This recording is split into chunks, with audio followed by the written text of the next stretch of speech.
talk a little Guardians. Game 2 tonight. Hopefully. Yeah, it doesn't seem game like gets it's played. going to happen. I just got a couple of points about Bull, and then I'm going to listen to what you have to say about them. The guards. Before you start, tell me what the difference is. I mean, I know the Bieber pitching thing's the big problem if he doesn't. That's the big deal about why we want to play tonight, right? Well, yes. And explain that to people who might not understand. Well, because if they play tonight, then they have a day where they are off Friday. Right. They travel here for the games Saturday and Sunday. And then If he pitches tonight, right, he can't. He could theoretically come back on short rest and pitch in Game 5 if needed. If Game 2 doesn't happen until tomorrow, then he's not going to be available for a Game 5. And that might not matter because they might not want to use him on 3 days rest anyway, but you'd like to at least have that option. At the very least, maybe even if he doesn't start, maybe you could bring him in for an inning or two in that Game 5, which you're less likely to do. That's an all-hands-on-deck game. Yeah. He would definitely be available for an inning or two if needed. Yes. Guys, to me, this is why it don't matter. It don't matter because I think the Yankees are good for 2 to 3 home runs a game. I just think they're good for it. If you watch the last game with the Yankees, they hit 1.5 per game in the regular season, a little more than 1.5. They weren't killing the ball. There was a couple pitches where they got what they needed and they hit home runs, and those home runs got them 4 runs. Now the best part of the Guardians team is the bullpen, and if you can't get to the bullpen with a lead, it don't matter. Yeah. All right, I think, go ahead, Jay. You wanted to make a point. Well, I just got a couple of things, and I wanted your reaction Yeah. to them. I looked at the splits, and I knew what they were. I knew they weren't great. Yeah. But here's my big fear for tonight. If the Guardians are going to win, it's going to be a very low-scoring game, and Bieber's going to go at least 7 and keep them in the game. What scares me is, even if he pitches great, would be 7 innings, no runs, or 1 run. That's great. Anything outside of that is, depending on how much it is, good, below average, whatever. Right. Great is 7 innings and 1 run or less. Let's say he does that. That means the Guardians have to do something that they haven't done this entire series, right? This entire postseason, 33 innings. They have not built a single run. And that's their bread and butter. And their splits against lefties. Mike, I was going to ask you to build a graphic for that. It gets kind of complicated, but they're just not – they don't do as well against lefties as they do against righties. And Cortes is pitching probably – would you say he's pitching better now than at any point in his career? Definitely. I think he is. Yeah, I mean, he's – and so what scares me is if Cortes also pitches great, that would mean it's 1-0 or 1-1 going into the 8th and 9th. I don't know. I like our bullpen better than I like the Yankees bullpen, but that has to happen if the Guardians are going to win. So listen, we're all getting into this mind frame that a lot of fans get into when they play the Yankees. We get into this panic of the Yankee mystique. I'm not panicking. And they're maybe I'm concerned. I think a lot of fans are panicking. I agree. You're not panicking. Definitely not panicking. The Guardians offensively have been terrible in the playoffs. And we have seen them at times this year be terrible offensively. They have gone through stretches. They're going through one now. If that doesn't end immediately, they're going home soon. Yep. However, I just don't buy that this Yankee team is that much better than the Guardians. In fact, I don't think they're better at all. From top to bottom, I believe these teams are fairly even. Obviously, the Yankees have the big power edge. The Guardians have the big bullpen edge. But as you guys said, if the Guardians can't score, then they can't take advantage of that bullpen edge. Right. And they haven't scored so far. It's a small sample size. Nestor Cortes is good. They have struggled against lefties. Okay, all fair. But in the end, I'm not going to get in this frame of mind of they got a big payroll and we can't win and we got no chance. Yesterday in your final take, you said you don't think the Guardians can win the World Series. Now, they may not, but I don't believe that they can. I do believe that they can. I think they have a chance. Yes. I'm just saying if someone said put a pile of money in the middle of that table and split it amongst the 8 teams that are left. I wouldn't put them last. No, I wouldn't put them last, but they would have a very small share of that money. They would. I'm going big Dodgers. I'm going big Astros. I'm going big Yankees. Yeah, I wouldn't go big Yankees. Astros and Dodgers, I agree with you. I want to go back to your Yeah. point that you don't think that they're a better team. I just don't. I'll just roll out why Yeah. they are. Okay. 162 games is the largest sample size we have in any sports season. Correct. They play in a much more difficult division That is than the correct. Guardians do. The Yes. Guardians get fat every year on their 19 games against the Tigers, the Royals, and even this year to some extent the Twins and the White Sox. Yes. That's half of your schedule. Okay. Agreed. The Yankees, while we're playing those 4 teams, are playing the Red Sox, the Orioles, the Blue Jays, teams that are much, much better. The Red Yeah. Sox. So I just think that. Well, the Orioles and Red Sox aren't very good this no, but year. they were The Blue Jays. Listen, they were the White Sox and the Twins. Right. The Red Sox and Orioles are equivalent to They the White don't Sox have and a Twins. Royals and a Tigers. No, they don't. But here's the thing. If you ask me who's the better team from April 1st through now, I'll say the Yankees. Yeah. If you ask me who's the better team August from the 1st. All-Star break till now, Yeah, no question. I'll say it's neck and neck. Right. And I believe that. And part of it is the Yankees haven't played well, but part of it is the Guardians have a million young players who have gotten better and more confident. Now, it might not pan out this year. Yeah. It might not. And ultimately, the Yankees might win the series, and and a lot of people go, oh, we can't compete and this and that. And I don't blame you when the season's over for being mad about the payroll. I'm going to be mad about payroll when the season's over, too. But this is a hell of a good young team. They're going to be a contender for a long time, in my opinion. I agree. And I think just because they're strong, these series change in a hurry.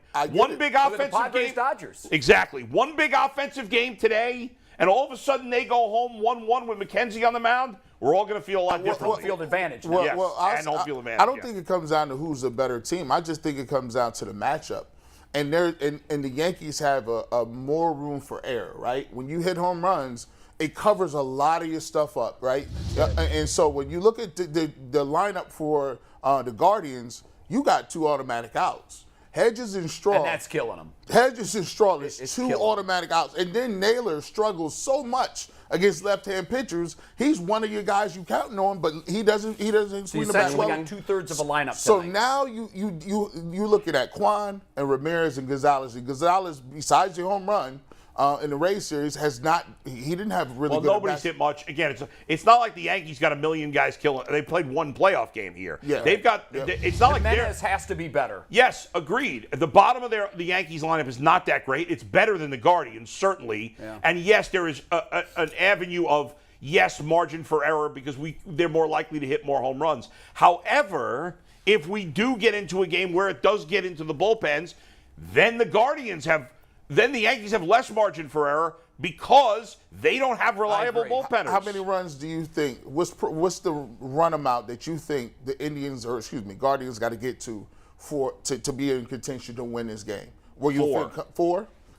How much of Yeah, this? I think if they score 4 runs, They score 4, game. they'll win the game. How much of this do you guys think is psychological? This is the youngest team in the league. They played in front of an average crowd of under 16,000 all year long, and now they find themselves in Yankee Stadium, surrounded by what? It's a factor. 70,000 It's people. easy to say You can't say that it's not a factored in. You I can't think say it it's not a is. These are kids. But it's not overwhelming. I don't think will they're say- sitting there going, "Oh my God, what are we I gonna will do?" say that last night for my podcast today, I spoke with Zach Meisel. We talked for I did a 30-minute interview with him. He was gracious enough to give me a lot of time, and he knows the players as well as anybody because he's in that locker room every day. He's in New York right now, and he said, "Yeah, obviously they made some mistakes in that game."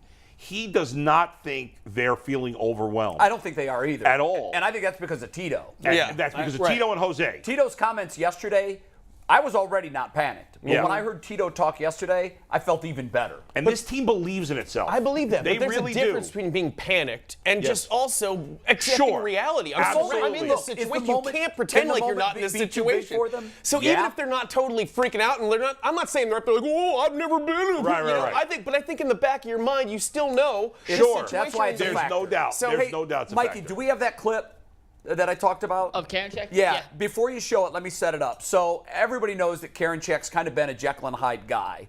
Had a lot of success early last year.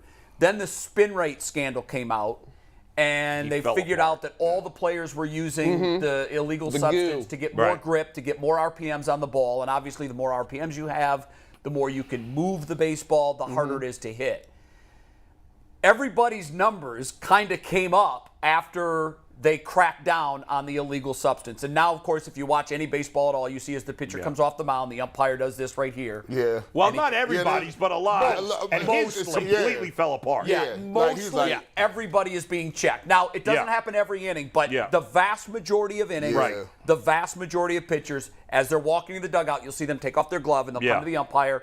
Umpire will touch, and they'll say, okay, you're good. Karinchak earlier this year had his hair patted down.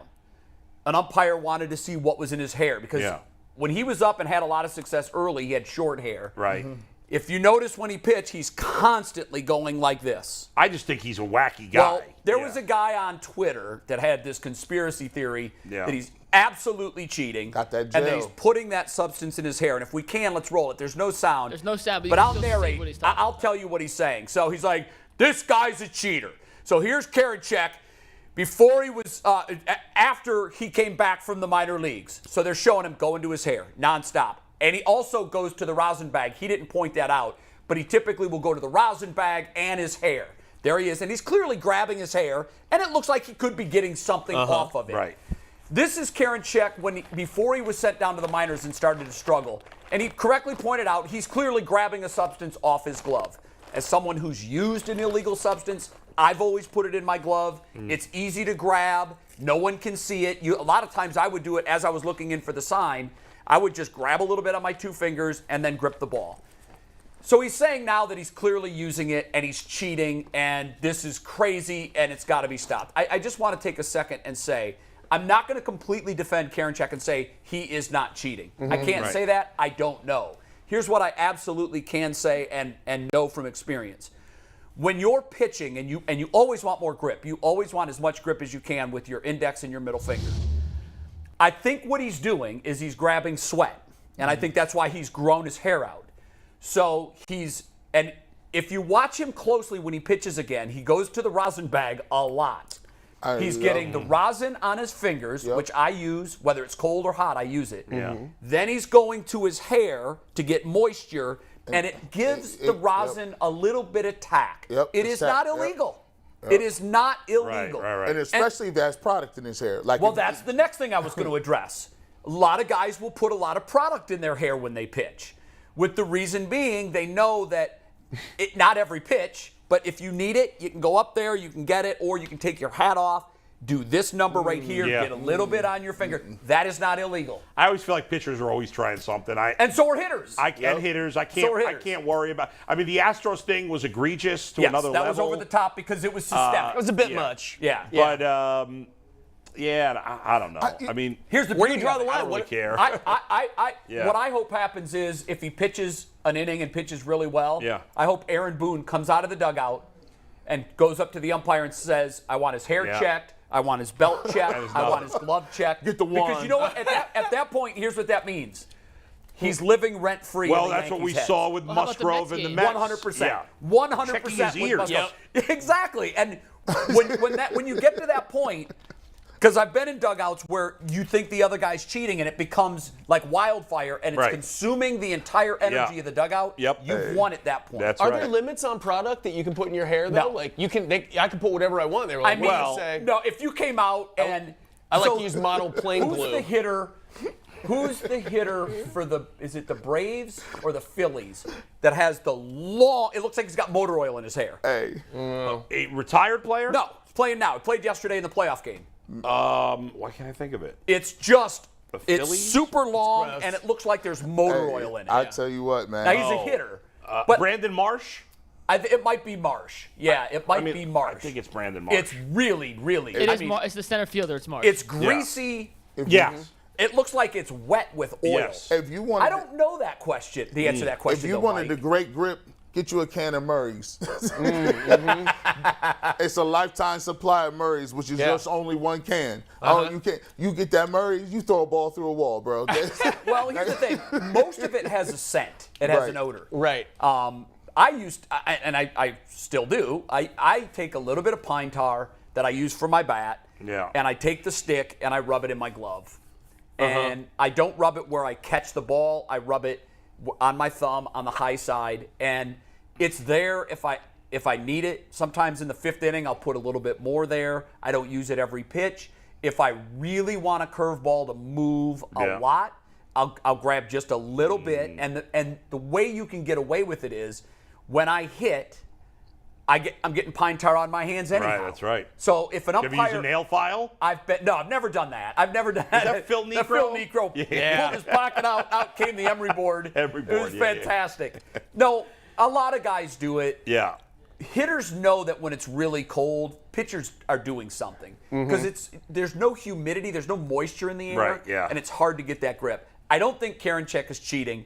I think at this point he is getting sweat or product from his hair.